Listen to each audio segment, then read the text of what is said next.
What's up, everybody? Thank you for coming out today. 32 viewers. You guys are awesome. Welcome to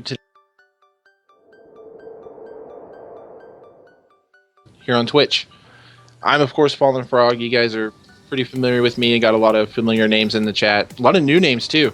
That's probably due to our special guest today, Spamfish. If you guys don't know who he is, we've got the links. You guys should check him out, follow him. I'm not special, honestly. He's just an awesome guy like us. You know, big video game fan. I've been talking to him before we started here, getting to know him a little bit. And why don't you tell us a little bit about yourself? My name's Spamfish. I stream on Twitch. I've been streaming a long time on Twitch, about 3.5, 4 years now, and I play a lot of games, variety of games. Playing a lot of GTA at the moment, a lot of Far Cry 4, a lot of Binding of Isaac, a lot of Dragon Age, lots of stuff.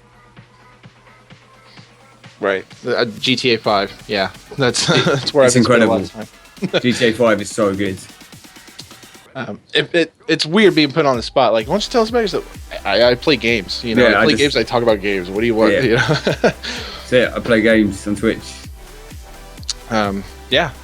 Obviously use Hauppauge as well. That's why we're here I'm using today. the HDP VR2 at the moment.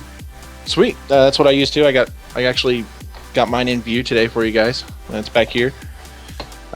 So want to thank Hauppauge for bringing us here, allowing us, to come on here and do the podcast, talk about video games with you guys, and we're going to be giving away a rocket later. So we've got details on that in the chat. Stream Team Joe's throwing out the link for you, and you guys will be able to find that and find out how to win that. Do be sure to follow on Twitter and Facebook, though, because that's how you find out about events like these before they happen. And follow the channel, because then you'll know when we go live. We do this every weekend, and we've always got new faces on the stream, so it's always a good time. You can see by a lot of the familiar faces that are here every week. Tainted Tolly, Roll Easy, Devil's Mountain. Thanks for coming out, you guys. So it's actually been a huge day alone just in video game news, but all week, really. And we weren't here last week, so we've got actually about 2 weeks worth of news to catch up on. But it's been like 2 weeks worth of news, like the last 2 days. Yeah, it's even this afternoon, the whole PlayStation Experience thing going on. A lot to keep up with. But one of the games I'm most excited for next year is the new Batman. Arkham Knight. It's coming out next gen. It's going to be awesome. We get to drive the Batmobile. Let's see. They've actually released 3 trailers this week. 3 different gameplay trailers. The Ace Chemicals Infiltration. And they're just basically showing off a lot of cutscenes as well. It's not straight gameplay trailers, but we get to see some more fear takedowns, and we get a better look at the Batmobile and all of its guns, which shouldn't be really on the Batmobile, but he's launching missiles and rockets all over the place. It does give us a pretty good look at the game, though. We don't really know anything else about the Arkham Knight character, or any, no real spoiler territory, but just a good look at the game, and just to really get us pumped up for it next year. And sorry, I know my keyboard's loud. No, that's fine. Chat is just moving like crazy today. Everyone's excited for that rocket. Who's excited for Batman? Anybody got any plans for Batman? What about you, Spam? I've played the first 2. Games? I didn't play the third one. I only played them this year. I've been well behind on the Batman games. They're really good. I love the mechanics and the fighting and the combos. It's really nuanced and deliberate and good fun. I just don't get it as much as other people do. I don't love it like some people do. People say it's like the greatest game of all time, and it's up there as a great game, and it's a good game for me. But I prefer in that genre stuff like Bayonetta and Bayonetta 2 and Devil May Cry. But it's good. Okay. Yeah, it's one of those games I want to love more than I do. I want to love it, but I don't. Yeah, for me. It's the stealth elements. I'm a huge Splinter Cell fan. Never really got into Metal Gear Solid, but when Splinter Cell came out, that blew me away. And being able to do, incorporate. I'm a huge comic book fan anyway, so being able to actually have a game that is more like what Batman, is on film and TV. So, and then I love the costumes in Arkham Knight, Arkham Asylum, when you could be like, the the 50s Batman and the Batman from the different the Frank Miller Batman and stuff. And then animated series Batman. Yeah. Oh yeah. The challenge modes were really cool. That's the biggest problem with the the games being single player adventures. There's not much to do afterwards, like run around and bust some crimes, crack some skulls. But there's not really a whole lot, as opposed to like a game like Grand Theft Auto, where it's just the greatest gaming mode ever created, Grand Theft Auto 5, pretty much. It's up there. You can just walk about it for 20 minutes and something funny will happen, and it's amazing. Yeah, there was even a video this week that came out. I don't know if anybody saw it, but a lot of the news sites were spreading it around, like Kotaku and Destructoid and stuff. But it was a video that was the nightlife of GTA, and it was just some dude walking around, and he was just filming all the conversations that people had around him. Yeah, and yeah. Here we are talking. We start out talking about Batman, and we just go straight to GTA. GTA is so good. So, as Squall mentioned earlier, zero Batman hype, so we'll just move on to the next story since we're talking about GTA. It's a good segue into Sony and PlayStation, more specifically the PS Vita and some trouble that Sony has kind of gotten themselves into. Were you familiar with this story at all before? Yeah, I kind of saw a bit of it. I mean, them ads are always misleading. You see the iPhone ads, it always says process is accelerated and does not represent actual thing, The stuff is bad is they said all games would be on PS3, on Vita, and they're not, but people still play PS3s. Like I've not played mine since I got my PS4 already, so yeah, but it's advertising. It's what adverts do. They lie to you, Yeah, exactly. Yeah, they want you to. Their whole mission is to make you want to buy that product, and if they can tell you that it's going to have remote play available on Killzone 3, they're going to do it. It's always, it's never really barefaced lies. It's always just, hyping it as much as possible. And, I've said this many times in my channel, I'm a gamer, I'm not a businessman. So stuff like that doesn't for me. All we care about is the video games. And then there's a whole business side about it that goes on behind doors. Basically, everybody, what happened was, the FCC or FTC, the Federal Trade Commission, had to get involved because Sony they've been accused, and it's now been decided that it was false advertising claims, just when they were advertising for the PlayStation Vita. If anyone here actually has a Vita, if you bought one when it came out, what were your thoughts on it? What were your experiences with it? Because they claim that you'd be able to. The feature was only available on a few PS3 games, but they claimed you'd be able to pause it and save it, pick up your game anywhere on the go with your Vita. Another example was MLB 12, the show.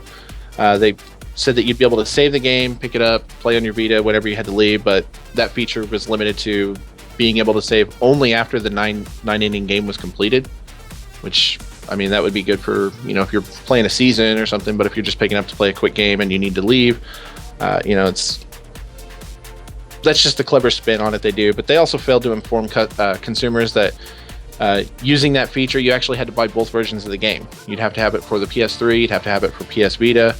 They're not very clear about that. They also stated that gamers who owned the 3G Vita could take advantage of online multiplayer over the network, which was just simply not true.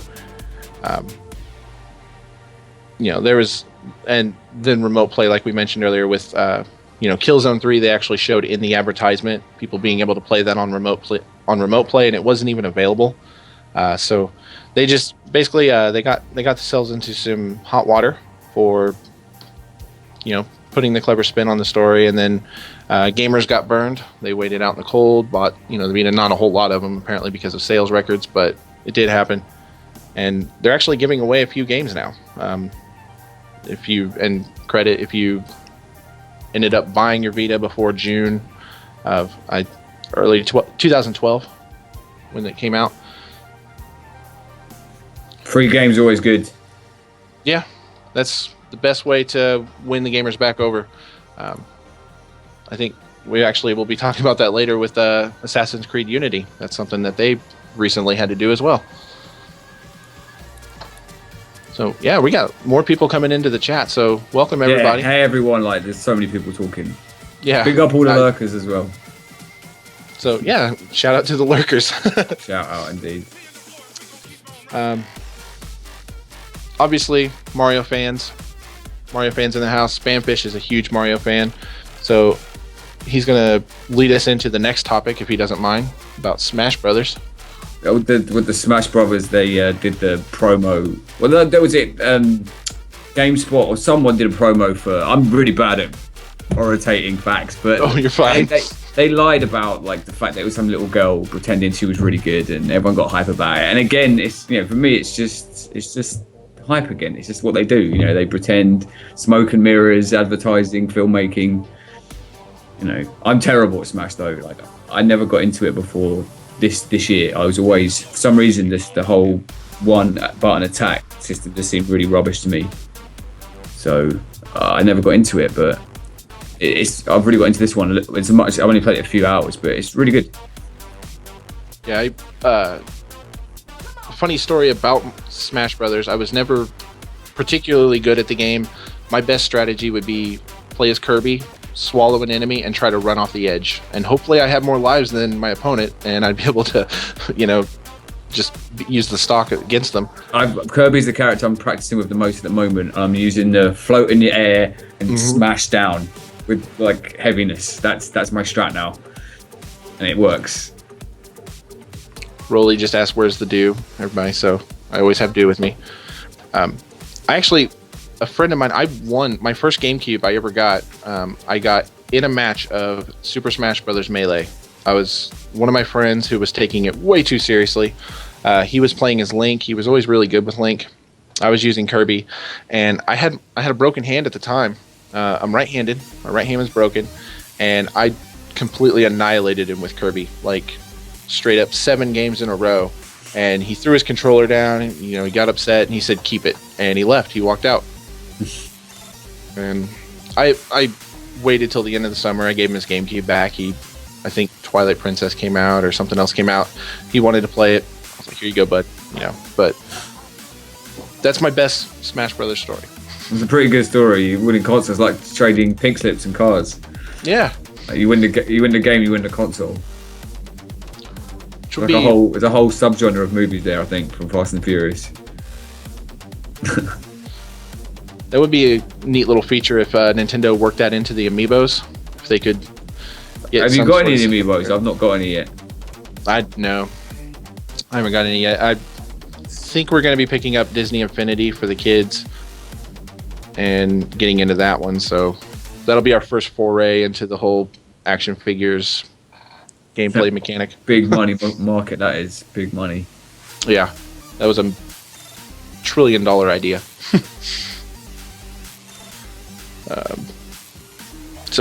Anybody out there who is watching the podcast, if you have thoughts about the podcast, if you have feedback you'd like to leave for us, you can do so at streamteam@hauppauge.com. Just send an email to Stream Team, or you can send a message to me on Twitch, Stream Team Joe. Throw it up in chat. Send your emails though. Like, we're looking for feedback all the time. Want to make the stream better. We love this, having 43 viewers in the stream. We can get some real good constructive criticism, and we're here to entertain you guys. So definitely let us know what your thoughts are, and follow Hauppauge. Yeah. I mentioned we would talk about Assassin's Creed. We were talking about game companies that give away games, and anytime there's it's a good way to win us back over, because that's why we have a relationship with the company anyway. Assassin's Creed has, just recently, we talked about this 2 weeks ago on the podcast. Unity had a whole bunch of problems, textures missing, collision errors, clipping errors. I mean, the game came out as a mess. Ubisoft's officially acknowledged that. They've kind of apologized for the troubled launch, and they've decided that the Dead Kings expansion pack that was going to be part of the season pack, they nixed it. So the Dead Kings expansion is going to be just a free download for everybody, and you get a free game if you already bought the season pass, but they're doing away with the season pass, I guess.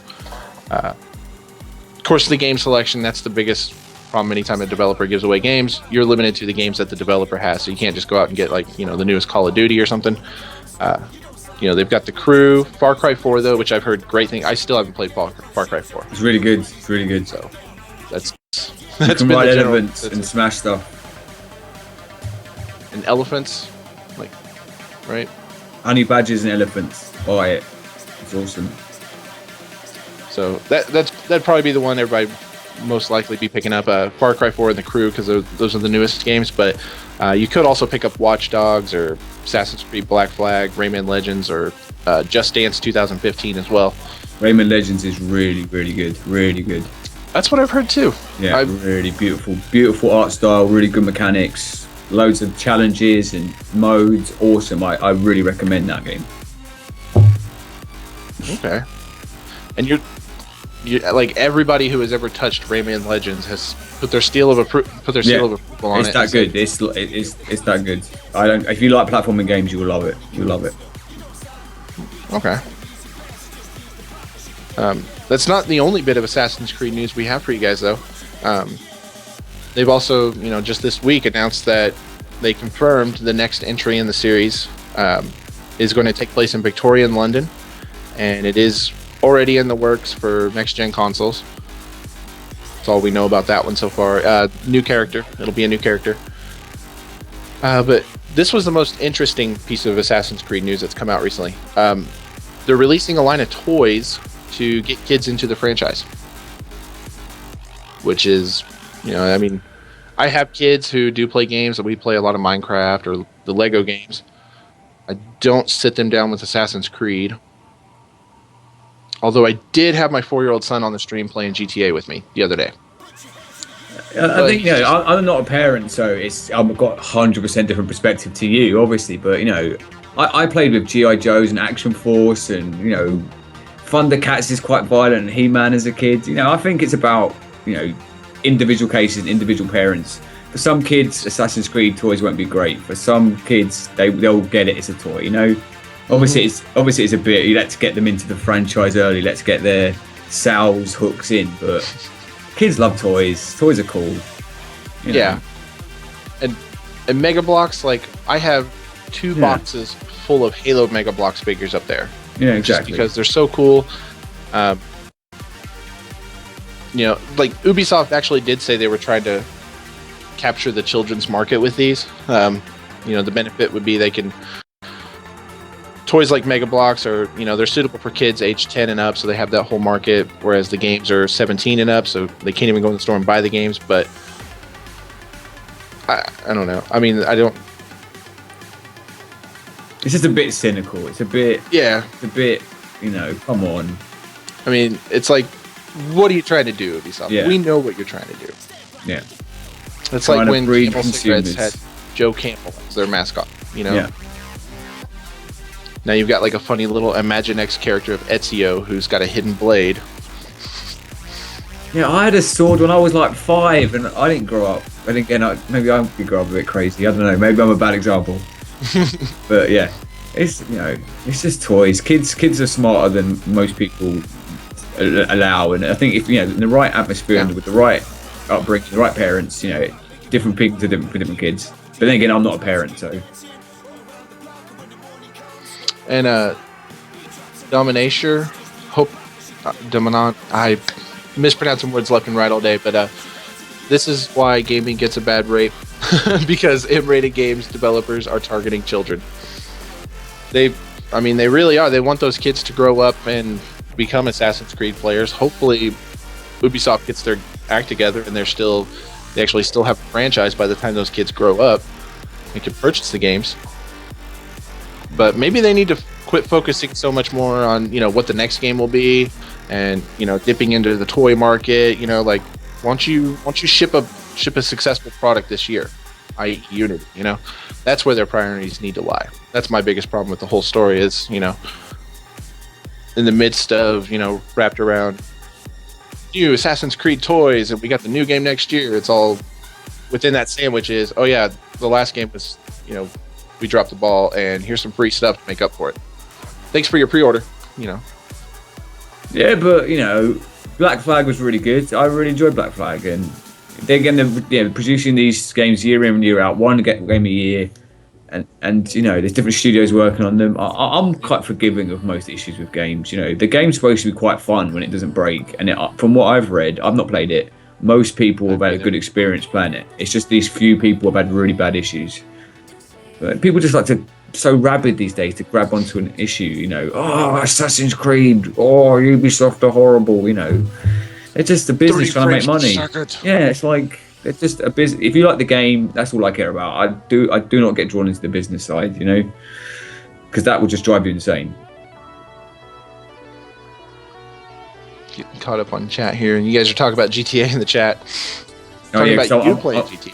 Yeah, I played Trevor a bit. Interestingly, I kind of role play a bit because Trevor's a bit of a psycho. So there's a lot of interesting things that happen when I'm playing as Trev, like that you wouldn't want your kid to watch. I'm glad I've got an over 18 thing on my channel.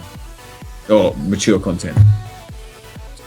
Did they fix Unity yet? They'd have released some. Neither of us have the game. We haven't played the game, but they have been releasing patches for it. I've been seeing it in the news. The last patch should have been a major patch to fix close to 300 bugs. So, my decline with the Assassin's Creed series started right after 2 when they started doing Brotherhood and Revelation. And then I did play 3, and I wasn't a huge fan, so I skipped Black Flag. And Black Flag's really good. I'm not really into the series as much as other people, but this being a pirate is so good. And the setting in the Caribbean, it's amazing. 90% playtime is Trevor. Yeah, about 90% of my playtime is Trevor at the moment. He is pretty fun. He is. It's been a little bit since we've mentioned the Hauppauge name, so let's go ahead and talk a little bit about what Hauppauge products we've used, what we like about them, because, we're going to give one away later, so might as well, right? Do you want to start off first, or? When I first started streaming, 3.5 years ago, the first capture card I got was the Hauppauge to HD PVR, the first one. And I used all my consoles, all my old school consoles, all the other consoles. And recently I've got the HD PVR 2 now. I like the fact that, other capture cards I've used have really struggled with, like Rainbow Road on Mario Kart, like when it gets really intensive and the colour gets really pixelated. The Hauppauge seems to pick that up great. So that's like a bonus to me. Like one of the biggest things is pixelization and quality of stream. So definitely. Yeah.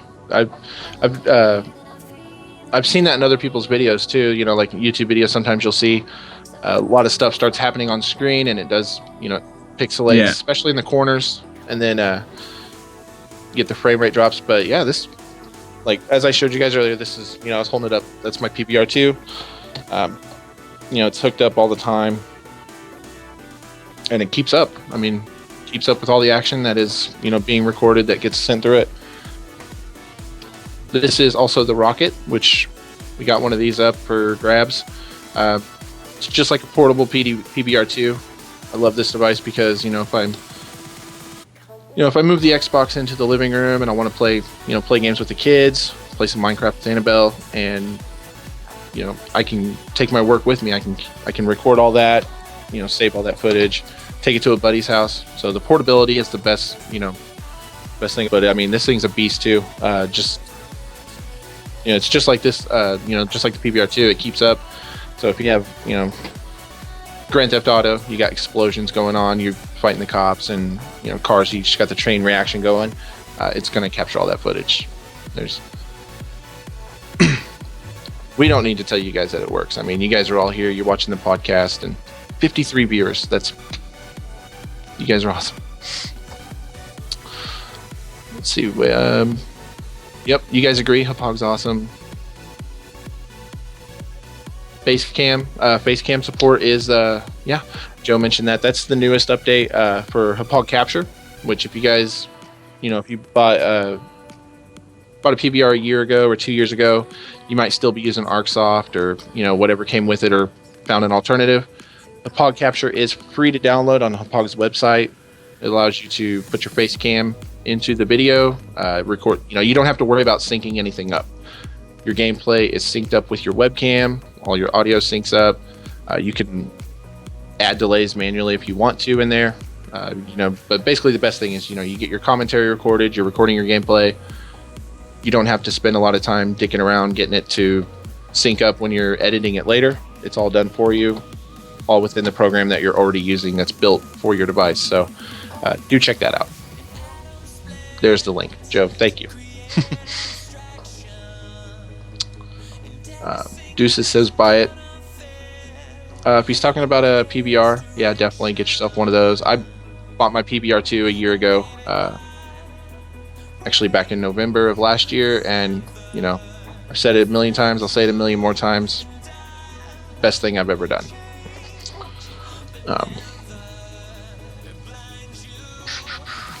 If you don't watch the podcast, I'll go through Hauppauge withdrawal. That's awesome. Thank you, Renee. Do you play DayZ? I played a bit when it first came out. Both the original Armor mod and the standalone version. The problem is it's for streaming. It's not good for me because people want to be on the stream. People find where I'm playing, what server, and I can't play it like the way it's supposed to be played, like just kind of ninja and walking about. Because people always find me. People know the maps better, and people have always enjoyed the streams when I've done it, but I don't play it that much. It's one of those games that I really want to be good at this game. I really want to play it, invest a whole bunch of my time into it. I want to get good at it. I want to like it. But every time I jump in, I don't know. I find a server that has already been cleaned out. It seems like I just spawn. I'm all alone. I enter a house. I find nothing in there. Maybe not even scraps. I don't even find scraps. I just literally find nothing. And then I flip off a tree, and then a zombie finds me and I punch it until I die. Nice. That's every time I've ever played it. That's pretty much what it is until you learn like the locations, or it seems like when you get into it, it's really good. But a few times I played it off stream, it does seem quite good when you do that kind of ninja stuff. But the streaming game, it's just, for me, it's terrible. And I look up videos and I get so jealous because people have got you got army gear and sniper rifles, and they've set, they got their groups and they're setting up traps for people on the road, and I mean they're just having a great time. And I just get jealous, but the game has me interested. I'll keep trying. I'll keep following it along as as they progress through their updates, and they did just release an update this week, you guys. For they've added. They've added vehicles, which is the biggest thing. Includes vehicles. They've also added netting and burlap strips and human flesh that you can use to bait the zombies. Nice. Human flesh. Yeah. It's always a good update in a game. Added human flesh. They're also releasing it on consoles, so I'm excited to maybe. I assume that when the console version comes out, there will be a dedicated tutorial mode to help me get better at the game. I assume there would be, so I'm kind of looking forward to that, but it should be ready for the third quarter of 2015. That's something they recently announced, but there is a free-to-play 2D version of the game called Mini DayZ that was just released not last week, it was the week before. But you guys can play that in your browser. It's free to play. It's exclusively through Bohemia Interactive's online store. So you just need to go to their website and make a free account to get it. But, it's basically, it's a single player version where, you search for food and supplies. You got to try to stay alive, fight zombies. There are other survivors. I assume they're AI controlled. And if you guys want to check that out, that's available to play. We've got a couple of other stories about free games to tell you guys. So, hopefully if you have a PBR device, give you some content to actually record with it. Not much else about DayZ. I mean, they've got the full release version is scheduled for the first half of 2016. That'll cost about $50. It's on early access now for anybody who's not aware, for $35. Probably are aware because they have sold more than 2 million copies of that through early access, though. So it is quite popular. What do we? Brains, nom nom nom. Yeah, zombies games are always good. People say you get bored, but they're always fun. Zombies are always good. They suit a game mechanic because they're the rubbish AI that NPC generally has suits a zombie brain. You know, if you're having a proper human to kill, you've got a script AI. If you've got a scripted zombie AI, it's so much easier. That's a big reason why they're popular. And if you can make a zombie game that's like Left 4 Dead, like that is literally a new game, a new experience every single time. Yeah. You know, you're always going from point A to point B, but just the way the director factors in. Yeah, that's director's good. I love that. I haven't played Left 4 Dead in ages. Half-Life 3. Half-Life 3 is never going to happen. Left 4 Dead 3 is never going to happen. It's never going to happen. Just don't think about it. Just no. I still have hope, sir. But just when it happens, it will happen. Don't get hope in your heart because it's been years now. So I'm just a huge Half-Life fan as well. So. I was gonna say something about the Final Fantasy VII remake. You know, that was big news. I was reading right before the troll. podcast started. I was watching it live. They proper trolled everyone. It's like Final Fantasy VII, and everyone's like, "Oh my god, it's gonna be HD remake." It's like, no, we're re-releasing the PC version. Yeah. Thanks, Square. Like, this is why your stock is dropping. This is why. Too funny. No, Resident Evil 4 is a great game. Let's play that. Yeah. Oh yeah. I love Resident Evil. One of my first experiences on PlayStation back in the day. Since we're talking about survival horror, though, this was something that wanted to talk about with everybody, especially since we got the podcast audience here. You guys may not have heard about this. There is a game on Kickstarter coming out. Not coming out. I mean, it's still trying to get backed. It's called Last Year. It's a 5 versus 1 multiplayer survival horror game that is basically Friday the 13th. So the way the game is set up, it's on Kickstarter, so they're trying to raise money to make the game. But it's set up as you can either play as an unstoppable killer or one of 5 teenagers that are about to become the killer's unfortunate victim. So it's 5 versus 1. All the teenagers, they have your different classes. So you've got your assault, your medic, your scout, the technician. They each have different abilities that they can do. You have the killer, who can go invisible at any time as long as the survivors don't see him. He can go invisible, hide in closets, try to get the slip on the survivors as they're making their way from to the truck. That's the whole goal, is they're trying to get to the truck. But before they can do that, they got to find the keys, they got to find the fuel, they got to fuel it up. So it's very reminiscent of Left 4 Dead. That's what it makes me think of. They've got some cool different things planned for it, though.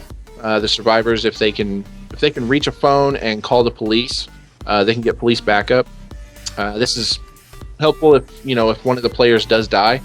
You can actually come back as the police officer responding to the scene and try to take down the killer. But the killer can cut the phone lines, and if he does that, it's up to the nerd character, the technician, to repair the phone lines. Otherwise, you won't be able to make the call. You'll never be able to get police backup. So there's different ways the whole scenarios can play out. They've actually got 5 different killers planned as well. So you can be, you can be a big burly Leatherface type killer with a chainsaw, move a little bit slower, or you can be, you're still going to be slower than the survivors no matter which killer you are. But there's different, stats and abilities per, whichever killer you want to play as. They have different weapons and stuff too. So it sounds and looks incredible. Yeah, like just a serial killer game where you run about and you have to run about, and you can be Michael, it'll be a Jason character, even though it's not real. It sounds like fun. Like anything like that. You know, Payday's really good. That Left 4 Dead kind of mechanic into bank robbing, and that Left 4 Dead mechanic into a serial killer escaping a thing. Everyone's going to know exactly what to feel. You know, you don't have to teach someone that gameplay. Everyone's instinctively knows, the killer, we've got to kill him or get away. And especially with stuff like, you know, calling the cops or the cop come or trying to find a certain item. It's the mechanic teaches itself, and that's a big part about gaming these days, is teaching the audience the mechanic early. And we already all know it, you know, so I want that game. Especially, you spawn in as one of the teenagers. You're not going to, they mentioned that you won't have weapons from the beginning, so you'll have to My find tactic those. is going to be run, just run all the time, run. I'm not helping anyone, fuck the rest, run. It's going to be dark, it's going to be scary. Yep, if you guys want a link to the Kickstarter, Joe might get that out here for you here, but if not, I do have it. There's a link to the Kickstarter. You guys can go and check them out. The guy who actually started the Kickstarter campaign, his name's James Matthew Wearing. He's actually been in the industry for 9 years. He's worked on Assassin's Creed 2 and 3, Far Cry 3, Crysis, the Hitman series. So it seems like he knows what he's doing. He's got a pretty good vision laid out. And, you know, it just genuinely exciting. I really hope that becomes a full-fledged game. Even if it only ends up on Steam Early Access, never gets finished, I just want a chance to play. Has any early access game been finished yet? Is there one, like one of these early access games that's like, oh, we've got these features and people got popular? Has any of them been finished yet? There probably are That's a good some, question. There's not many. I can't think of any off the top of my head. You know, just the ones that have kind of been. But then again, like games like KSP, they're not finished yet. But that's, you know, Kerbal Space Program, that's already like an amazing game. I'm just being cynical. So yeah, if you guys have any more questions about the game, it's called Last Year. So if you guys have any more questions, feel free to, you know, throw those up. But otherwise, we'll go ahead and move on to the next topic. Steam has, you know, we're obviously, the podcast takes place on Twitch. You know, that's where we're both streamers. It's a big part of our lives. Well, Steam has now rolled that out to, you know, Steam users. It's built into the actual platform. It allows you to stream your gameplay to friends and, you know, strangers, anyone in between. You don't need any extra equipment to do so. All you need is your Steam account, and then boom, you're good to go. Start playing the game. It's so easy. I was looking at it when it came out the other day. You have to opt into it via your settings, and then you go into your settings and tell it how it works, and you can literally do it that every time you play a game, it automatically streams, and you don't even know. Like, it will just be in the background. And oh, nice. You know, as someone on Twitch, you know, it's like, oh, it's validation that this streaming thing is big. And obviously, it's, you know, they're going to be a competitor to Twitch, but I think they're so different. Twitch has built up such a community and such a long-standing, you know, understanding of this industry that no one else has. And Steam is just starting, but you can literally go now. If you opt into it now, you just go into a game on Steam, go to the community, and there's a tab that says broadcasts, and you can watch people broadcast game now on Steam. Like, literally, you just got to make sure you opt into the beta. Yeah, I haven't actually messed with it myself yet, but I mean, very easy. It does seem like it's completely different than Twitch. Like, they're two completely different models. I think really with, you know, the Steam broadcasting that's built in, it's a nice way to get your toes wet, you know? Like, play with the idea. If you have thoughts, if you want to become a streamer, you don't want to invest in any equipment, that's fine. You know, boot up one of your Steam games and just see if you can, you know, see what it's like, you know? And it, you know, inadvertently will, you know, there's still gamers out there who don't even know about Twitch. It's still, may learn about it just through this. As big as Twitch is becoming, it's still, to most gamers, it's YouTube, if anything. Most people just are gamers and then YouTube. Streaming is still on the up and getting popular. It's just the people that do love it completely love it. And that's the thing that is attracting all these big companies now and getting everyone's interested, is broadcasting retains viewers and gets people to come back every day. And that is a crazy amount of marketing potential for people. And that's what it's all about, and it's all about that money. And that's why Steam are getting interested in it now. And I wouldn't be surprised if, 6 months, a year down the line, Twitch and Steam have some kind of join up like PlayStation and Xbox already have. Yeah. Trebors, hope I said that right. Good point. He said, he or she, I think the Steam broadcasting would be ideal to have a look at a game rather than the caster, which is more what Twitch is about, which makes sense. That's what it's like at the moment. If you watch this debate, you just, you click on the tabs at the top and it goes like screenshots, comments, guides, all that community stuff you get on Steam. Then there's another one that says broadcast. So you can just watch someone play it live. So it's just not as a competitive to Twitch, where it's a community and social personality casters and esports casters and people playing at a high level. This is just more kind of like, you can watch the game being played now, Yeah. And just rather than go to YouTube, to go get your game footage, or rather than watch the trailer on the shop front, you can just watch some footage. I think it's awesome. And that makes sense from Steam's standpoint too. They don't want people leaving Steam to go to YouTube. Now you don't have to leave. Yeah. But yeah, the only thing at the moment is kind of hard to find and activate. Even after I activated the beta, I was like, where is it? How do I broadcast? And you have to kind of go in your settings, and once you activate it, you can set it so like you can. Friends can ask you. So if I was to start playing a game on Steam now, I can get a message from a friend saying, "Hey, Spam, can I watch you play Assassin's Creed?" And I'd go, yeah, and I just click invite to watch, and he'll watch me stream the game. That's all. It's so simple. And it's exciting, I think, guys. Yeah. When they're going to start getting streamers from Twitch, though, that's the thing. They go the other way. Oh, If they do try and make it a platform for themselves, they'll want to get some of the big streamers across. But it's exciting. If Valve was to send you an email that says, oh no, I'm make you an offer. For one, I'm not really that big a streamer, and for two, Twitch and Justin TV has been part of my life for so long. I don't think I could ever leave. Even if some other company takes over, I'd probably stay with Twitch. Because it's the community. It's the community at Twitch that's so great. It's like we were talking about before the podcast, like Nintendo. They could release 10 years of crap, and I am still going to have a soft spot. They don't release crap, though, do they? Nintendo don't release crap. People say they do, but they don't. They don't. Amazing games. They've just got a shoddy understanding of the business. no business. Gameplay over graphics, over story, over anything. Well, I think the graphics are great. I think that's one thing Nintendo are good at is visuals and aesthetics. It's not necessarily about 60 frames per second, high definition, 1080p that they still do with their games. It's about the whole visual palette that Nintendo use. It's the menu system, the everything. I'm going to fanboy about Nintendo. We're not. Yeah. Little Easter eggs like Mario coins when you're listening to music on your DS. Little things like that. Every little sound effect, everything. It's so good. I have 2 extra lives, Rolly. Just saying. Anyway, we'll move on to. I'm going to talk a little bit about some Hauppauge products. Just basically give you guys a general rundown of what they're capable of. We're going to be giving away, obviously, the PBR rocket, so you'll definitely want to pay attention if you're interested in winning that and finding out what that thing can do.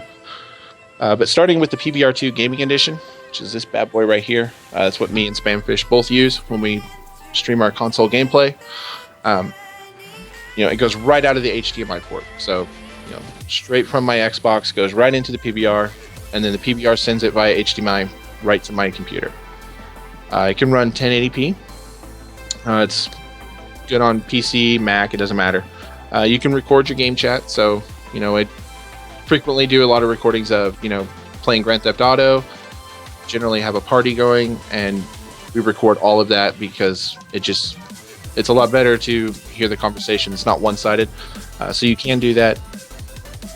It's compatible with Xbox, PlayStation, Nintendo. You can hook your PC up to a PBR and record onto another PC if you wanted to. You could, older consoles work as well. You can use it to stream. You can use it to just do recordings if you wanted to do just YouTube.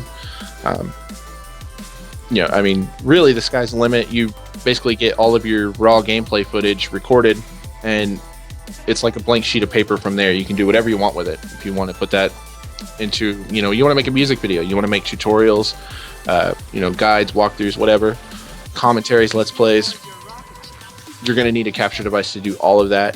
The PBR2 and the PBR2 Gaming Edition Plus can actually record in 5.1 surround sound. The PBR2 Gaming Edition cannot, which is also the same as the PBR Rocket. So you do want to keep in mind which, if you're gonna pick up a PBR2 Gaming Edition or the Gaming Edition Plus, or if you're picking up the PBR2 and sound is going to be a big issue, just as far as 5.1 surround sound goes, make sure you pick up the right one. Otherwise, you're still going to get all of your audio. I'm not an audio connoisseur, so I don't really pay attention to the specs of the audio, details, but it records my gameplay audio, it records my chat audio, records my commentary. It works. On the other end of the spectrum, though, we have the Rocket, which I'll show you right here. It fits in the palm of your hand. It records up to 1080p as well. Can be used on a PC or a Mac. Doesn't do the 5.1 surround sound. So, like I said, not a deal breaker though, because it does work with PlayStation or Xbox. It's portable, lightweight, so you can take this to your buddy's house. You can record over there. You can actually, your buddy could come over. You could hook the PBR up. You could hook up the Rocket as well and do a dual stream with both gameplays on actually one stream. If you had another device like this, it's easy to set up. It's powered by USB, so you don't have to worry about power supply. It doesn't run on batteries or anything like that. You can literally power it by the console that you're recording from, and live streaming, which is one of the newest features. Hauppauge capture. We mentioned Hauppauge capture earlier. They recently rolled out the face cam, which Joe's got a link for you guys. If you want to download the latest version, if you don't have face cam available, you can get that at Hauppauge capture. But you can actually live stream from this as well, using Hauppauge capture. So pretty neat little device. I highly recommend either one, HDPBR2, Rocket. You can't go wrong with either one, unless you absolutely have to have 5.1 surround sound. In that case, get the HDPBR2 or get the Gaming Edition Plus. If you guys have any questions about Hauppauge products or about the Rocket, PBR, let us know those in chat. We'll be able to help you out with those. And don't forget, Joe's throwing up the links, but if you guys want to win one, you still have time. Follow that link. You can win the HDPBR Rocket. We'll be giving that away, and we'll announce the winner on next week's podcast as well. So if you guys haven't followed on Twitter or Facebook, you probably want to follow Hauppauge so you get notified of that as well. Did you watch the Video Game Awards, Spam? I did watch it last night. Yeah. What'd you think? Of the awards as a whole, I thought it was pretty pathetic. I hate ads, I hate trailers, and I just thought it was the 2015 trailer show. Yeah. And the awards themselves, they seem to go to the good winners and some good categories, and it was just such a side thing. It was like, oh yeah, by the way, now we've got some couple of awards to give away. Here's the developers. Oh, and now back to another 3 world premieres. Yeah. And another world premiere. And it's like, okay, that's next year. Let's talk about the games that came out this year. Let's have a look at Mario. Let's have a look at Mario Kart. Let's have a look at Dragon Age. Let's talk about what those games were great. I think that's one thing the movie industry does. If you look at shows like the Golden Globes and the Oscars, and obviously they're on a different level, but they really celebrate movies and celebrate that year of movies. They don't. It's the MTV Movie Awards. It's the big sellout thing. I think gaming needs an Oscars or a thing where it's about the games in the year, not about getting the developers to pay for the bills because they're going to show their latest game off with a 3-minute trailer. There was one of the trailers that was like 3 minutes of a game that's not even being made yet. And it's like, let's talk about Shovel Knight. Let's talk about Dark Souls 2. That's just me. But the awards seem to be good, and it seems to be a good amount of winners. There's no glaring omissions, it seems. They're better than when they first premiered. I remember when they first did the video games are getting an award now, and it's going to be on Spike TV. I think I was in high school when they first debuted, and it was. I mean, they're coming a long way, but the awards are still the afterthought. Yeah, it's not. And I understand it's business, and they've got to pay their bills, and people are hyped for trailers, and a lot of people like trailers. You know, a lot of people are more excited for the trailers than they are for the actual awards. I'm a bit of a nerd. I like to talk about, dissect, and analyze, and I wish there was a bit more of that in the award shows. Manatees, you asked if Nate Shot won. He did. He was Esports Player of the Year. We do have a list of the winners, and if you want to, Spam, we can go through them all. I just figured we'd touch on, Well, yeah, like most of them are good. I'm glad that Dragon Age won Game of the Year. I've played about 20 hours of that. I've not really got into it because of GTA 5, but it does seem pretty phenomenal. It does seem a work. It's one of the best games I played this year. And Shovel Knight winning a couple of awards, and Valiant Hearts. I'm so glad. They were two of the games I really loved. Two good indie games. It's great to see them winning. Even though I didn't finish South Park and the Stick of Truth, and I don't watch South Park as much as I used to when I was younger, but to see Trey Parker win Best Performance, 100%. Give him any award that exists. Give him the seriously.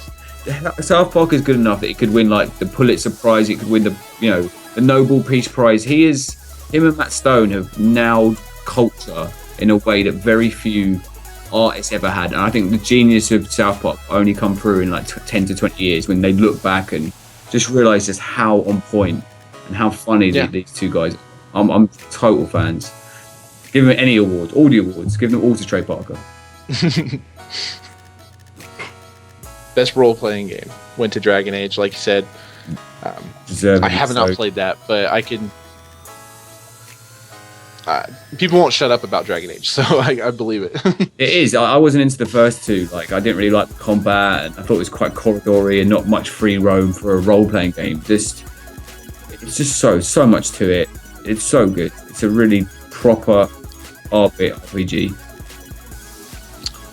And GTA 5 did win the best remaster. I was glad to see that. I think Rockstar put enough work into it. Just with first person alone, all the reworking the entire engine. Like, I'm glad to see they, because it would have been easy to write that off for The Last of Us or something else. Well, that's what I thought originally when it was coming out. It was just going to be better graphics, and as good as it looked in the trailers from E3 and stuff, I was like, oh yeah, but it was only like a week before it came out I realized there was all these new features, and it's so much better. It deserves to be classed its own game almost now. I think I can't think of a better remaster since this remaster business has come out. It's just phenomenal. It's absolutely phenomenal. It's up there with my favorite games of all time now, the new GTA 5. Yeah, so good. Best online experience, Destiny. Imagine that caused some consternation. I can see it personally. I think when you play it online, you get a good raid, and you've got to talk to each other. It is a fantastic online experience, and the mechanics are dialed in. Bungie know their mechanics, and you can see it, but you can understand why people think it's a dodgy walk. It's quite derivative. It's kind of samey Destiny, but I'm a Destiny fan, so I'm glad it won. And everyone who played Destiny and it clicked for them and they loved it, they really love it. So other people it just doesn't click for, I think. Yeah. CTXCB. He real big King's Quest fan, and they Roberta and Ken Williams did win the Industry Icon Award for their work on the King's Quest series. And I've got a profession. I had never ever heard of the King's Quest store games. I've been gaming since I was 5 years of age. I had an Amiga. I played Day of the Tentacle. I played the Indiana Jones games. I played Sam & Max. For some reason, I've never heard of these games. I tweeted yesterday during the awards, I've never heard of this. And the amount of disbelief I got. Somehow I've missed one of the biggest gaming series, and I don't know how I've done it.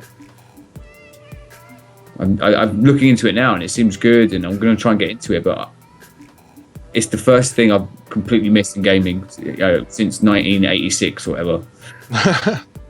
I don't know how you miss such a big game series. Twitch Plays Pokemon won an award. Best fan creation. I spent more time than I want to admit. Really? Twitch Plays Pokemon. Really? Start 9 spam. And I watched it for like the first 4 days, and then it was like, I'm done. Yeah. I remember Dizzy Egg, Wally. I remember Dizzy Egg. I don't remember King's Quest. Sorry to interrupt. You're fine. Crazy Gaming have missed anything drastic? Not really. We're, just covering the last 2 weeks worth of news and getting back caught up. But we are giving away an HD PBR rocket, so be tuned for when Joe puts that link out again. We're going over the video game awards from last night. Shadow of Mordor. That's something I haven't played yet, but it did win Best Action Adventure Game. Yeah, same. I haven't played it. I've got it, but it's supposed to be really good. And yeah, it's one game I really want to play. So I can't make that promise, Temp. There's so many games I want to play. There's so many games, but I'll definitely check it out. I missed a King's Quest series. I'd never heard of a King's Quest series before yesterday, and I had an Amiga growing up, so I don't know how I missed it.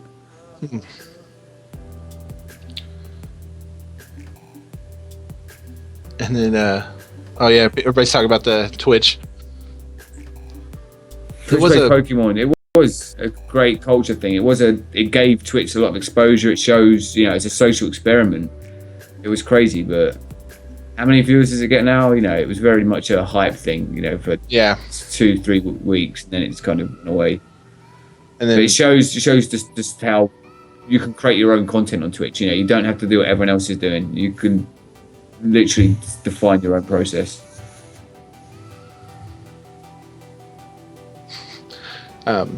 We briefly touched on Resident Evil earlier. Resident Evil 4. Yeah. Are you excited for any of the new Resident Evil games, either the remake or Revelations 2? The remake, obviously, I'm always up to see new things like that. I haven't played 6 yet, so I don't know what. Apparently, people hate that game and split narratives, but yeah, I love the first 3. I love Code Veronica. I almost wish they'd do just a retro style one. I know as good as Resident Evil 4 is, and it is so good, it is time to bring back that old style Resident Evil. People would lap it up, and Capcom aren't doing the best at the moment, so they need all the games they can get. So I just don't see why they don't just do a old school, updated thing, because people still like platforming games. People still like shooting games, like old school shooting games. People want an old school Resident Evil. Just give it to them. Yeah, they want to feel isolated. They want to fight zombies, slow shuffling zombies. Yeah. Some of us want to complain when you bring zombies back. We want to complain about too many zombies. But there's enough Resident Evil games now. They can have one old school one, like the old school mechanic. Surely. Yeah. I did play Resident Evil Revelations on 3DS. I played through that one when it first came out. So I don't know. It was great. It was awesome. I bought the Circle Pad Pro with it and everything. Kind of looking forward to the second one, but you play as Barry, so which is, I have nothing against Barry, but Jill is my favorite character in the, Resident Evil 3 was when I got into the series, and it just, took a hold of me. I think Resident Evil 2. I remember trading in my Nintendo 64. I had a Nintendo 64. Back then, I could only have one console. So I traded in my Nintendo 64. That's when trades first started, so I could get a PlayStation with Resident Evil 2, just because it looked so good at the time. And then eventually I traded it back for a Nintendo 64 again to forget what game, but I ended up back with Nintendo 64. But that's how hype I was for Resident Evil 2. And Code Veronica on the Dreamcast, one of the most underrated games of all time. That game's phenomenal. Code Veronica was good, yeah. Really like Code Veronica. Dreamcast version as well, yeah. Yeah. Dreamcast, I got a lot of love for Dreamcast. If anybody's interested in Revelations 2, that'll actually be available in February. February 17th, it'll hit PlayStation Network, and then the next day it'll be available for Xbox Live and Steam. They're breaking that up into 4 episodes, though, so it's going to be just like the first one. You would hit checkpoints, and it would say, previously on Resident Evil. This one's actually broken up into four episodes that will each be released, the week after, weekly basis until they conclude on March 10th. Those will be $5.99 each, or you can get a complete season pass for $24.99. And that'll actually give you it gives you all 4 episodes plus 2 bonus spin-off episodes. You get to play as Moria Burton, Barry's daughter, and then Natalia Corda. And then an additional raid mode character, Hunk, which raid mode was awesome in Revelations. That's almost worth the purchase alone right there. Yeah. And I agree with Rowley. Choo Choo Rocket, oh my gosh, that game is one of my favourite games of all time. Like, I say all my games are favourite game, but that's in like my top 50 or something. The amount of fun I had Choo Choo Rocket with mates on the couch, all playing, getting their mouse into the things and the cats. Oh, I want to play that now.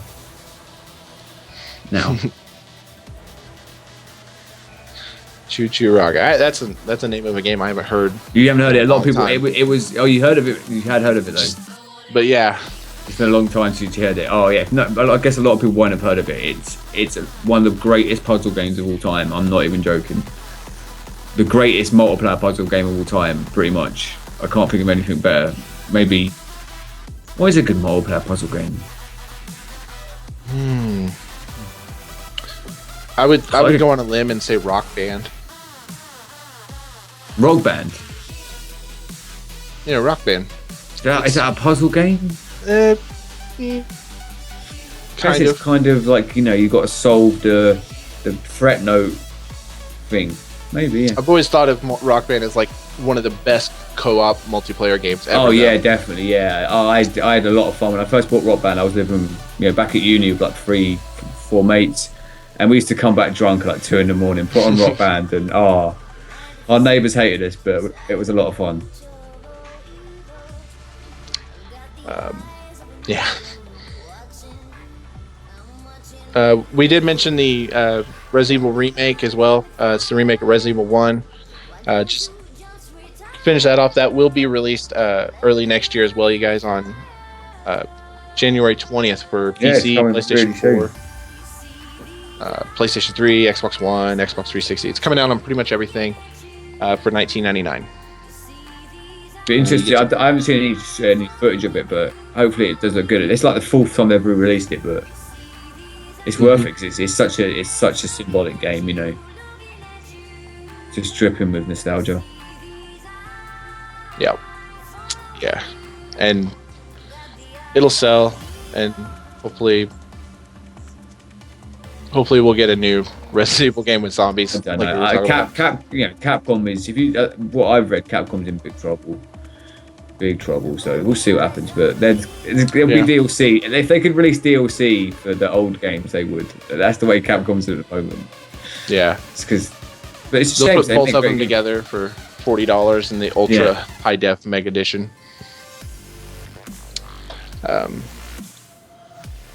So if you guys haven't heard about you guys probably are aware of what the free games for games with gold are for December and PlayStation Plus games. But if you're not aware, we'll go ahead and go over those now for you so that you guys have something new to play on your consoles. For Xbox One, you're looking at Worms Battlegrounds. It's available as a free download throughout the month of December. Get that. If you've never played Worms before, get it, because Worms is... Yeah, fantastic. Again, multiplayer games as well. Fantastic. Just like Rock Band, that is one of the best multiplayer games ever. Yeah.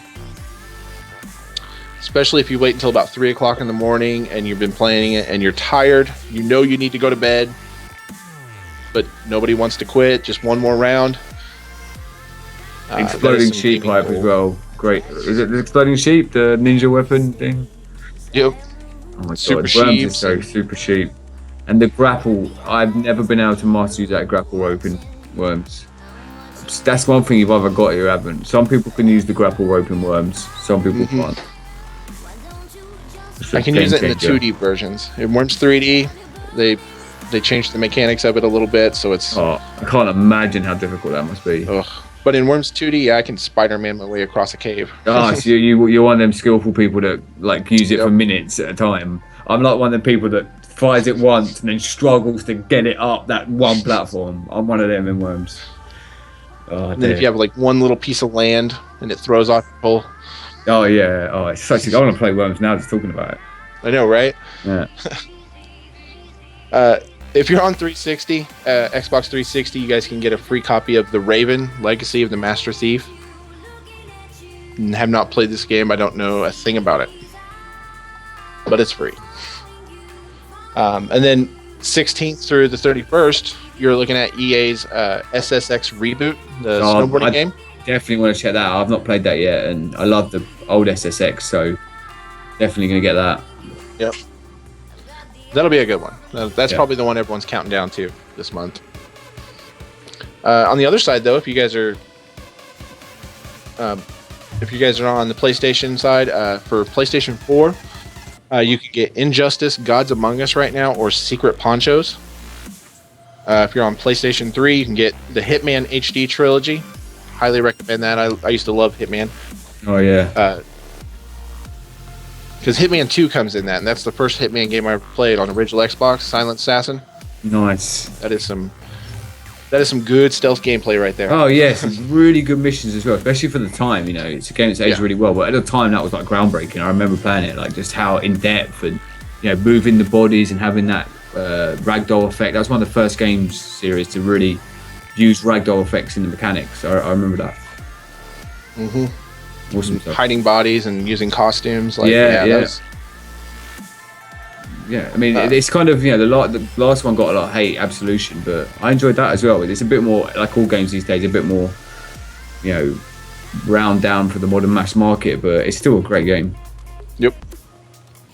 Deadly Premonition, I've never played, but oh my gosh, Deadly Premonition is like the best, worst game you will ever play.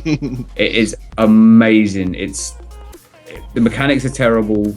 It's bugged. It's got horrible elements to it, but the storyline, the voice acting, the music, and just the general tone, it's like Twin Peaks, the video game, and it is one of the most unique experiences you'll ever play. Anyone that's played it knows. I heartily recommend Deadly Premonition, the Director's Cut.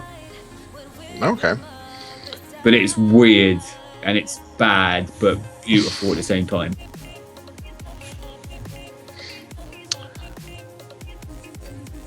And on PlayStation Vita, the PlayStation Plus game is Final Horizon.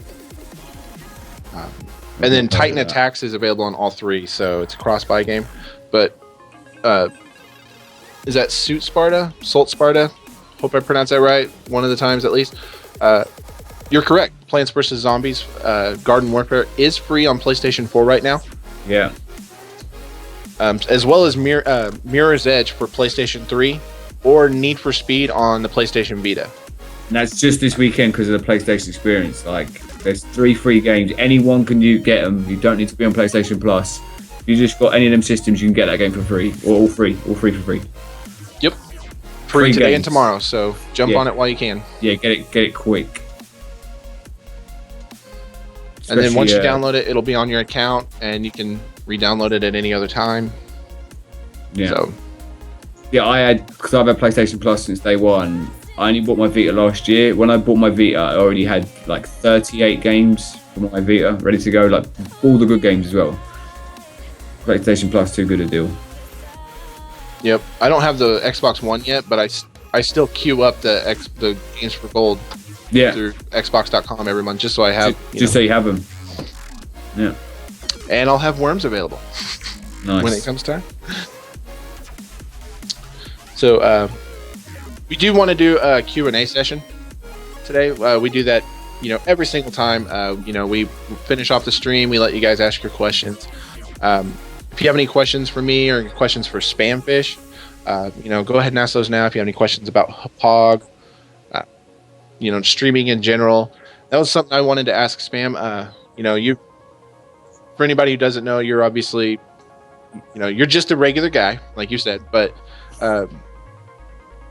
certainly a bigger deal than me or anybody here probably. I've been streaming a long time. Yeah, you've been at it a long time, and you've made it successful. Yeah. Do you have any advice that you'd like to give to anyone watching? Because there's so much advice I could give. I could spend hours and hours, dissecting, Twitch and how to make a success of it. What I would say is just if you like streaming and you want to start streaming, just start streaming and just do it for the love of it. Don't try and get it for money or viewers or anything, because it's tough these days and it's impossible to grow your stream because it's just so competitive. It's oversaturated as it is now, and it's just going to get more oversaturated. But if you're passionate about games and you can talk and you enjoy computer games, you will find people that enjoy your sensibilities as well. And one of the best things about Twitch is the diversity.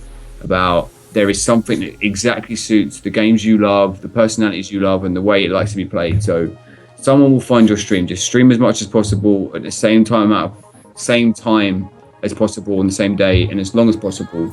Read the chat as much as possible and network in other channels as much as possible, and you won't go too far wrong. I've been streaming for about 3.5, almost 4 years now. My thoughts on GTA 5, it's amazing. It's probably my favourite game ever at the moment. But I get very hyperbolic about current releases. But yeah, I'm streaming a long time. I've been watching streams on Justin TV and then before Twitch for about almost 8 years now, 7-8 years. Watching Swift play GTA 4. Back in the day. I think my first experience with Justin TV was years ago, trying to watch some Halo footage, like probably Halo 3 or Halo 4 before the game came out. Someone had, modded their Xbox and they had a copy early. And yep. I was like, on GameFAQs, and someone's like, someone's playing Halo 4 right now.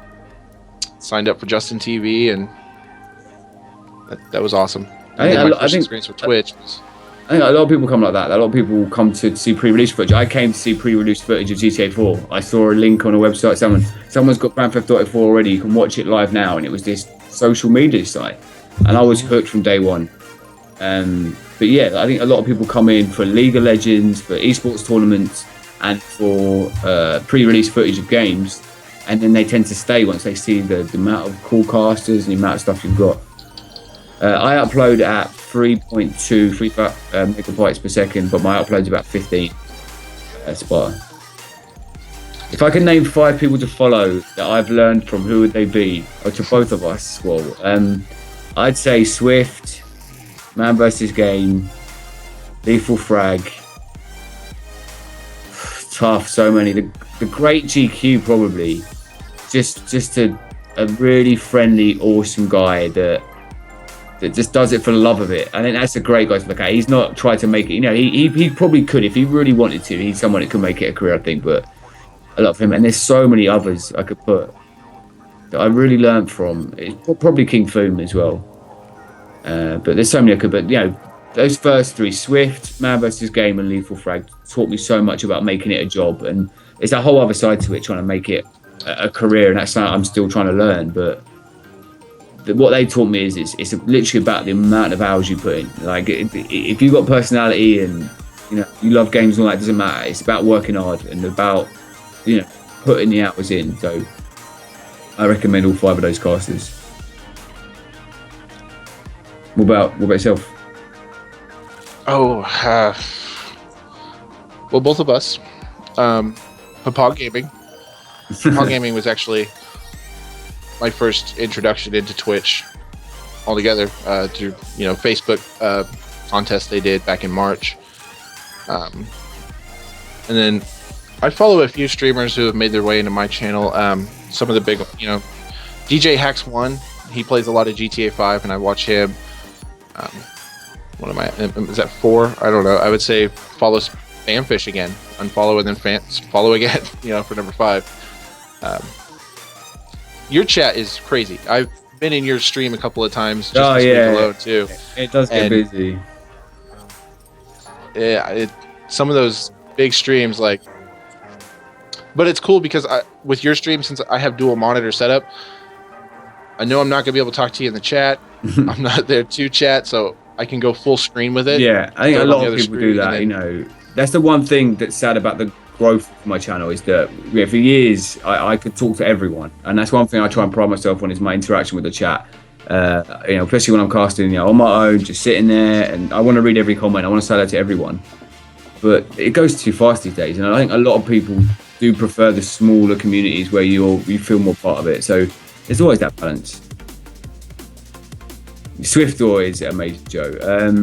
What do I do on the days that Twitch goes buggy? I generally watch Twitch if I'm not doing Twitch, but I watch a lot of sport. I watch a lot of movies. I'm a big fan of video game culture, of TV culture, of music culture, of art culture, and the internet is such a crazy resource that there's always something to follow or read or look up on. When I don't stream, Renee, I play a lot of video games. I've played video games every day of my life since about 5 years old. I got in trouble. My parents were playing them. I got in trouble at uni because I played them when I should be studying, and now I've managed to make something where I got to play them every day for my job. So it's great. I really, really love video games. I think they're the most beneficial, most redemptive, most amazing art form, and we're part of the whole growth of that industry. It's like being part of the birth of the film industry in the 1920s, but with a much more profound medium. As much as I love movies and music, there's something about that transitive experience you get in video games, and to be able to see different people's experiences through Twitch is great. I already follow you, Blindside. Blindside's another streamer that I follow. There's so many awesome streamers. That's the thing as well. It's not just the people that get thousands or hundreds of viewers. There's people that get 2-3 viewers that are as amazing as the classes that get 1,000 viewers. And that's the one thing I say: don't get disheartened by a viewer count. Don't get disheartened because XY streamer gets more viewers than you. Just try and do your thing, and try and just share your passion. Yeah. That's what has been, that has worked for me. I've only been doing it since the end of June. Yeah. But obviously I love video games, and I just bring that with me to the stream, and I'm have a good time with it.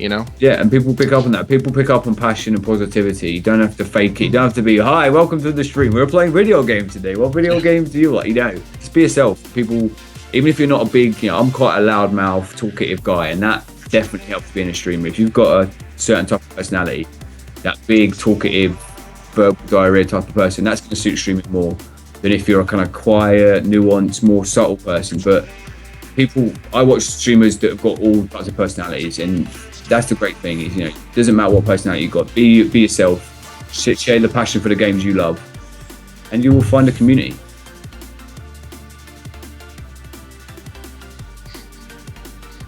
Eat, sleep, game, repeat. Reading is tough. And don't worry too much about when you mispronounce people's names, because I do that every second of every day. Yeah. It's a good way to start a conversation, though. Whenever I get new followers and I butcher their names, sometimes the story has come up about when I was a telemarketer. I called a lady whose name was Mrs. Leopard, and I was just reading the screen, and I'm like, hello, Mrs. Leopard? And she starts laughing, and she's like, most people pronounce it leopard. And I'm just like, my God, what have I done? And then we laughed about it, and, it's fundraising for the Republican Party, regrettably at the time, but that was my job, and, she donated $10, Yeah, and that's the thing is, you get that human contact and that human thing. You don't get that through YouTube. You get that through Twitch, is that connection with someone else that's watching. And Renee, it can be stressful to stream, not every day, but as a job, this is my job now, and if I don't stream, I take weekends off, so I always, I lose a bit of hype over the weekends. The biggest streamers stream 6-7 days a week. I always take the weekends off, and that's quite hard. The hardest thing, though, is when you're feeling down, if you don't feel your best, losing 10% of your hype or your personality can affect 70% negative in the stream, because it's so much, people want to hear positivity and energy. People don't like to hear people that moan, or people don't want to hear sad sob stories. As sad as that is in life, people watch streams for a bit of energy and a bit of things. So it is tough sometimes when I'm not having a good day. I can't really be fake, and anyone that's watched me regularly knows I do have some bad days sometimes where I'm a bit less energy and I'm a bit slower on the talk, and I'm not quite as entertaining or engaging. And those are the days I struggle with sometimes, because again, from trying to build my stream from a career point of view, if someone comes in that day and I'm not my best, and they don't like me, they're not coming back, you know. And that's cool. I don't mind people not liking my stream. That's why you put yourself on the internet, for people to judge, and people can like you or not like you. But knowing that they didn't see the best of me, that's the thing that can be stressful sometimes. And sleeping patterns, yes, Rene, like anyone that watches, not just streaming, just watching streams, goodbye to sleep pattern. It doesn't exist. Blindside's got a really good question. You know, because how do you recommend small streamers promote their streams? It's tough because, as I say, most streams will go, and if you promote your stream, you'll get timed out. You can come in my stream Blindside. Anyone can promote their links in my stream. I have no issue with anyone promoting themselves. I'm honoured that people think they could do that in my stream. The best way, if you're a small streamer, is maybe watch other people's channels, get to be known as a viewer, as someone that loves the Twitch community, and then mention, oh, by the way, I'm going to be streaming this game. Stream the games you really love at the same time every day. That's the biggest thing, is schedule and consistency if you want to grow a community and grow viewers. It's personality, technical settings, break screens, professionalism, that's by and by. It's community will be there for you at the same time, same place every day. That's the biggest thing. But it's tough. There's so many streamers that do all these things that I've been saying that still don't get viewers. And don't beat yourself up if you don't. Even if there's, you know, 0 people in your chat at first, and there will be, talk to yourself, talk about the game, share your passion. And one person might not come in and might not, but he's watching. And 90% of any streamer's chat is lurkers. Only like 10 to 20% will actually chat. So don't expect people to talk. You know, don't call people out who are lurking. Sometimes, you know, they want to just sit and chill. So there's so much to learn. I'm learning every day about streaming, so always try and learn. Watch other streams. I am British Manatees, yeah. Chartnet's right. I use an advertisement for my stream in Gmod. That's one way. Deuces. You know. But yeah, that's good advice that you just gave. You know, especially about going into, you know, smaller streams, going into a stream where you can actually, you know, build a relationship with the streamer. You know, they'll be able to see your messages in chat. It's not getting, you know, they're not too busy. Yeah, you know, that's the thing is, you know, as much as everyone wants as many viewers as possible, and everyone probably does. You know, my stream with, you know, I get hundreds, sometimes thousands of people watching and chatting. I can't cultivate the same kind of nice small community that someone getting, you know, an average of 50 to 100. If you're getting 50 to 100 viewers, that's a lot of people watching you play video games. You've got 10 people watching you, 64 people here now, 64 people sat here watching us chat about whatever. You know, that's an incredible amount of people. And just, you know, let's just encourage that. You know, look on the positive. Don't try and look at the negative. Don't try and get caught up in the numbers game, even though I just talked about numbers. Just do it for loving games, and all that other stuff will take care of itself.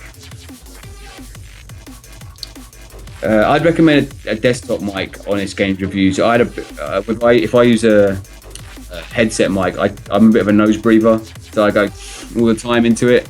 So I use a desktop mic as far away from me as possible to stop that. But most, even cheap mics these days, are generally good quality. I'm one I've never really got big into technical stuff. My stream was technically bad for years, and it's only recently I've managed to get, like, you know, 720p, 60 frames per second streaming. People will forgive you bad quality as long as you've got that passion. That's the thing that I'll stress every time, is you share your passion for video games. Good luck, Renee. Good luck to anyone that does it. It's great. It's very addictive, and yep. You know. I would recommend a desktop microphone as well, but currently I just use the X12s, my Turtle Beaches, and, you know, they work. They get the job done. But if you can afford it, and you can get one of, like, the Yeti or the Blue Snowball or Blue Yeti, whatever it is. Yeah, Blue Yeti, they're very popular. Those are, Frog is a nose breather too. It's not too bad. Someone time out Blindside. It's just, you know, it's just the way the air goes in your body. You can't stop it. It's got to get a different mic. I never watch my highlights. Like, I hate hearing the sound of my voice. I hate watching myself back. I feel so self-conscious. But I was watching some old streams back, like from 2-3 years ago, and there's so many times it was just into the mic, and it's so embarrassing. So I just don't watch highlights anymore, and just hopefully I'm not that bad. the way I consider it, Blindside's lucky to hear me breathe out of my nose. Yeah, exactly. Welcome.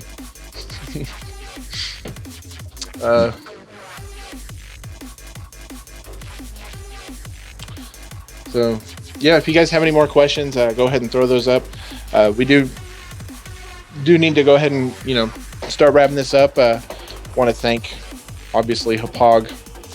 A million thanks for letting me do this every week, you guys.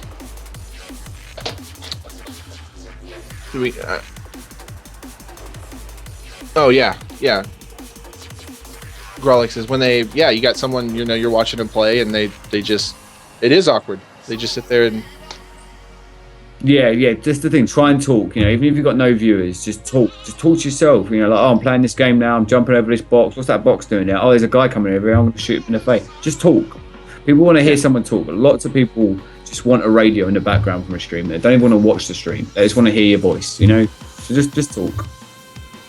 And then if you jump in the chat and you say hi and you get, ignored, but there's no one else in the chat, the guy's just sitting there streaming. It's like, why are you even streaming right now? Then so avoid that. Music blindside, that's an interesting question. It's a very grey area still at the moment. Basically, you can pretty much play any music you want now, but it'll be muted in your pods. I think I'm not sure, don't quote me on this, I could be wrong, but I think Twitch has some kind of license where when it's during live whatever, doesn't matter. So many streamers play the music they want, because it's even like Grand Theft Auto 5, which we talked about all day. A lot of the songs in that game are copyrighted, and you're not allowed to play them.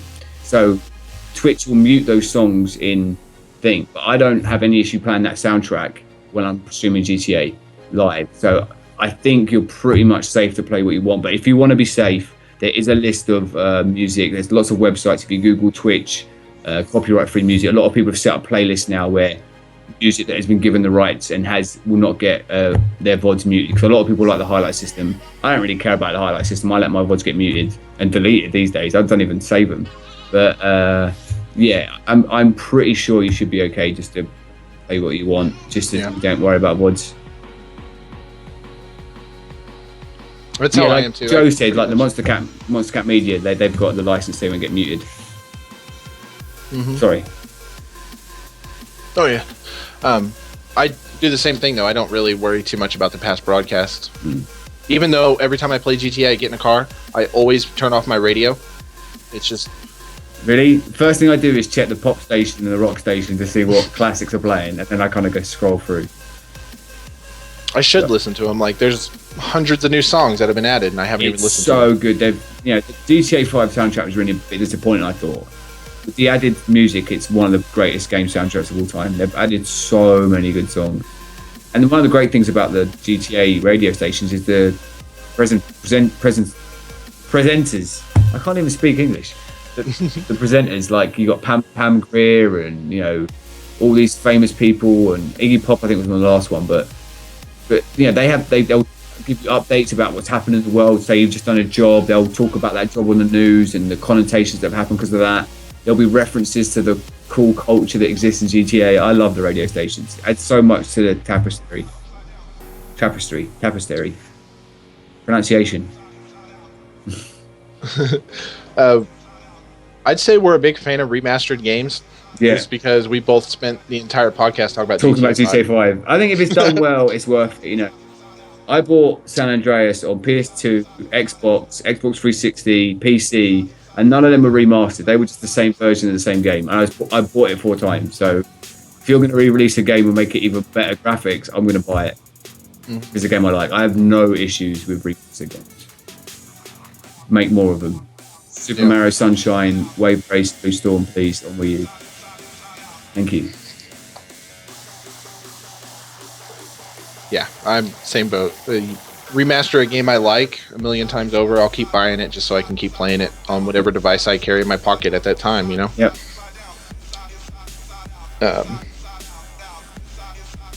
So don't forget, guys, if you guys have any feedback or questions for us, even after the podcast ends, you can always get those answered. Send your feedback to streamteam@hauppauge.com.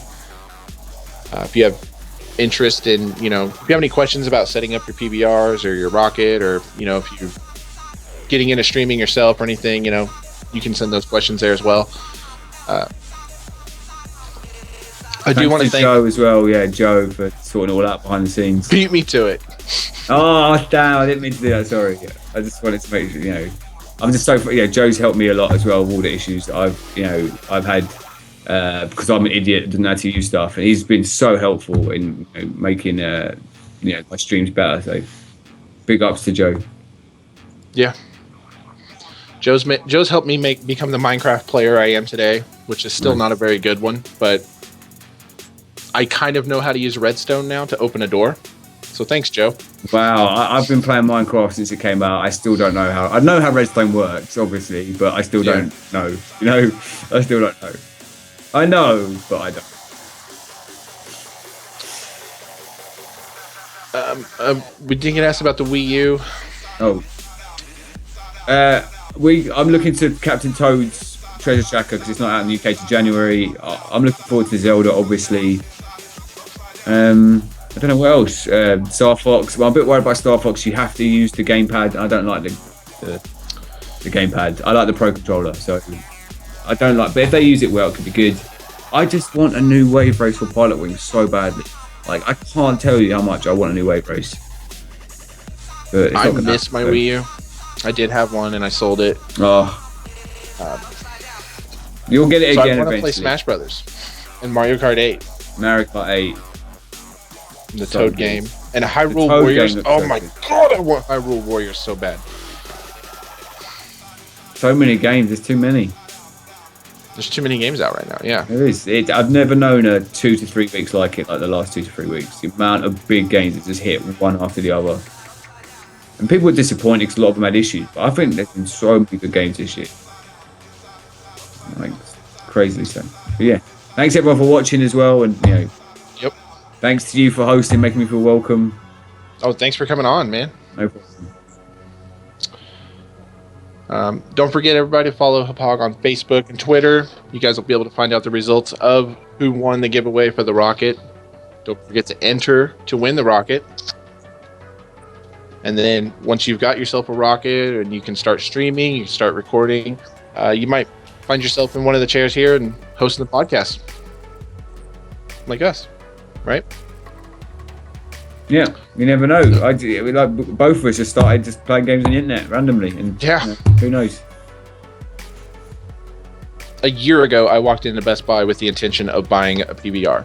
Awesome. Just after doing some research on the internet, and was like, okay, so I want the Hauppauge. They have it for this price. I'm gonna go in and I'm gonna buy it and see what this does. And now look at me. Yeah. So.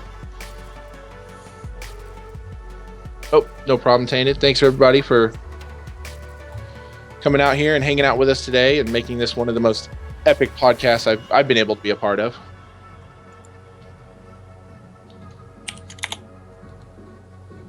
And so, yeah, we'll see you guys next week.